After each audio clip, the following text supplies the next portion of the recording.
That sentence echoed across the polished marble floors of Lincoln High like a sharp insult hurled in silence. No one expected the man mopping the hallway at 7:45 a.m. to pause, glance at the chalkboard full of numbers, and walk slowly, almost cautiously, into the classroom. But what happened next changed everything. It was the last week before winter break. Students were restless, the air was sharp with the scent of snow, and even the teachers had begun loosening their ties, giving more free periods than homework. Mr. Patterson, the AP calculus teacher, sharp-suited, sharp-tongued, had a reputation for being the smartest man in the school and knowing it. He rarely smiled, but when he did, it was the kind of smile that made you feel like he knew something you didn't, and probably never would. That day, he decided to have a little fun. As his senior class trickled in, he wrote a brutal problem on the whiteboard. It was a third-year college-level calculus problem. Impossible for most students, impossible for many college freshmen. Extra credit, he said casually. Solve it, and you skip the final. The students groaned and laughed nervously. No one moved toward the board. No one even dared. Except the janitor. Elijah Davis. Late 50s. Wore the same gray coveralls every day. Mopped with headphones in. Always nodded when someone said hi, but never started a conversation. No one knew his story. He was just there. Sweeping. Scrubbing. Fixing leaky sinks and replacing burnt-out bulbs. And yet, this morning, he was different. He paused outside the classroom, mop in hand, and stared at the board like it wasn't a trap but an invitation. "Wanna take a shot, Mr. Davis?" Mr. Patterson laughed, half joking, half mocking. "We could all use a little entertainment." The students chuckled. Mr. Davis didn't laugh. He looked at the board. Slowly walked in. Set his mop against the wall. And picked up a piece of chalk. There was silence. No one dared interrupt. He scanned the equation with eyes that saw through layers, then without a word, began to write.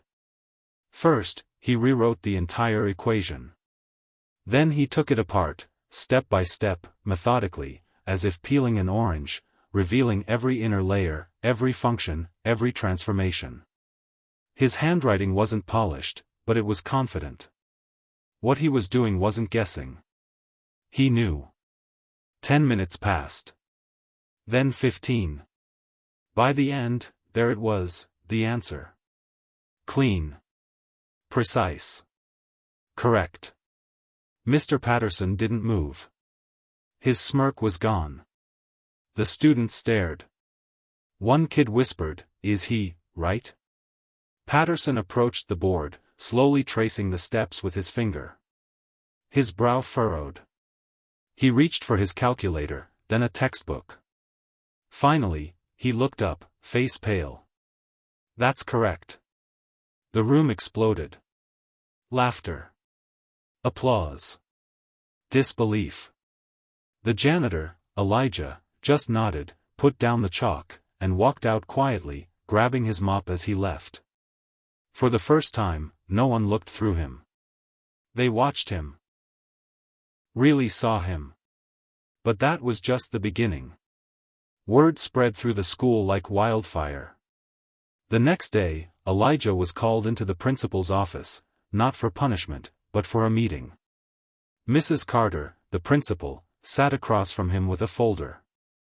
"Elijah," she said gently, "why didn't you ever tell us you had a degree in mathematics?" He smiled faintly. Didn't think it mattered much while cleaning toilets. Turns out, Elijah Davis had once been a prodigy. Graduated from MIT at 20. Worked in aerospace for over a decade. Published papers. Lectured at conferences. Then, tragedy. His wife, Angela, was diagnosed with cancer. He gave up everything, job, house, savings, to take care of her. When she passed, all he had left was her memory, and a broken world he didn't want to re-enter. So he moved away. Took a quiet job. Somewhere where no one would ask too many questions. He chose peace over prestige. Until that moment in the classroom. The school board found out. The mayor found out. A local news station ran the story. Brilliant mind behind the mop, janitor solves calculus problem and reveals hidden genius. Soon, Elijah was offered a position at the school, not as a janitor, but as a math coach, then a guest lecturer. Students lined up to talk to him. Not because he was famous now, but because he listened. Because he taught from the heart. Because he remembered what it was like to be overlooked. He told them, your worth isn't in your title. It's in your mind. Your heart. What you choose to do with pain. Mr. Patterson? He never mocked again. In fact, he invited Elijah to co-teach several classes, admitting, on camera, that he'd been humbled. And the students? They never looked at anyone the same way again. They learned to ask before assuming. To see before judging. So, the next time someone says, he's just a janitor. Remember Elijah Davis. He wasn't just mopping floors. He was carrying brilliance, grief, wisdom. And a quiet fire that would change every heart that dared to watch him shine.